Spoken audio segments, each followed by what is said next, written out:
আচ্ছা বলো তো, দ্য ফুড টেস্টেড সুইট নাকি সুইটলি কোনটা হবে এবং কেন হবে? ভিডিওটিকে পজ করো আর ভাবো। ভাবা হয়ে গেছে? তোমাদের অবগতির জন্য বলে রাখি যে এখানে সুইটলি নয়, সুইট হবে। কিন্তু কেন?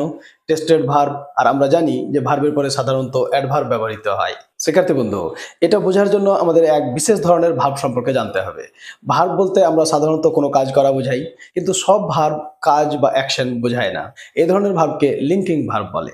লিঙ্কিং ভার্ব যে সমস্ত ভার্ব কোনো কাজ বা অ্যাকশন না বুঝিয়ে সাবজেক্টের পরিচয়, অবস্থা বা গুণাবলী প্রকাশ করতে ব্যবহৃত হয় তাদেরকে লিঙ্কিং ভার্ব বলে। যেমন হি ইজ আ টিচার। লক্ষ্য করো, এখানে হি সাবজেক্ট, ইজ ভার্ব। কিন্তু এখানে এই ইজ ভার্বটি কোনো ক্রিয়া বা কোনো কাজ বোঝাচ্ছে না, বরং হি এর পরিচয় প্রকাশ করার জন্য ব্যবহৃত হয়েছে, যে হি কে একজন টিচার। রাইট? আমাদের মনে রাখতে হবে যে সাধারণত লিঙ্কিং ভার্ব তিন ধরনের হয়। লক্ষ্য করো, ভার্ব বি, যেমন am, is, are, was, were, be, been, being. দুই নম্বর হচ্ছে ভার্ব অফ পারসেপশন, যেমন feel, look, sound, smell, taste. যেমন যেমন হি লুকস টায়ার্ড, তাকে ক্লান্ত দেখাচ্ছে। এখানে লুকস ভার্বটি কোনো কাজের বর্ণনা দিচ্ছে না, বরং সাবজেক্টের অবস্থা বর্ণনা করছে। Number three, condition or state verb, অবস্থা বর্ণনাকারী ক্রিয়া। যেমন অ্যাপিয়ার, বিকাম, গ্রো, রিমেইন, সিম, স্টে, টার্ন প্রভৃতি। তাহলে এই ভার্বগুলি হচ্ছে লিঙ্কিং ভার্ব। তোমাদের যদি লিঙ্কিং ভার্ব চিনতে অসুবিধা হয়, তাহলে এর একটা শর্টকাট বুদ্ধি আছে। যে ভার্বকে নিয়ে তোমাদের ডাউট হবে, ওই ভার্বটাকে সরিয়ে ওখানে ইজ অথবা আর ব্যবহার করো। ইজ আর ব্যবহার করার পরেও যদি বাক্যটির অর্থ লজিক্যাল বা যুক্তিসঙ্গত হয়, তাহলে অবশ্যই সেই ম্যান ভার্বটি লিঙ্কিং ভার্ব। আর ইজ আর ব্যবহার করার পরে যদি বাক্যের অর্থটি যুক্তিসঙ্গত না হয়, তাহলে অবশ্যই সেই ম্যান ভার্বটি লিঙ্কিং ভার্ব নয়, অ্যাকশন ভার্ব। বোঝা গেল না?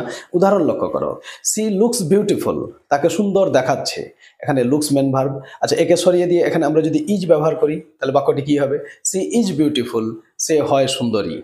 লক্ষ্য করো, আমরা ইজ ব্যবহার করার পরেও বাক্যটির অর্থ যুক্তিসঙ্গত বা লজিক্যাল আছে। এর মানে এখানে লুকস ভার্বটি হচ্ছে লিঙ্কিং ভার্ব।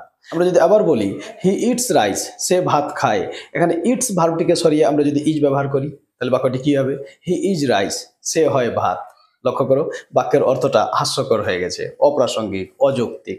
রাইট? তাহলে এখানে ইট ভার্বটি হচ্ছে অ্যাকশন ভার্ব। তাহলে বোঝা গেল লিঙ্কিং ভার্ব আর স্টেট ভার্ব। এবারে এসো, লিঙ্কিং ভার্ব সম্পর্কে আমাদের দুটি গুরুত্বপূর্ণ বৈশিষ্ট্য মনে রাখতে হবে। নাম্বার ওয়ান, লিঙ্কিং ভার্বের পরে কখনো অ্যাডভার্ব নয়, অ্যাডজেক্টিভ ব্যবহার করতে হয়।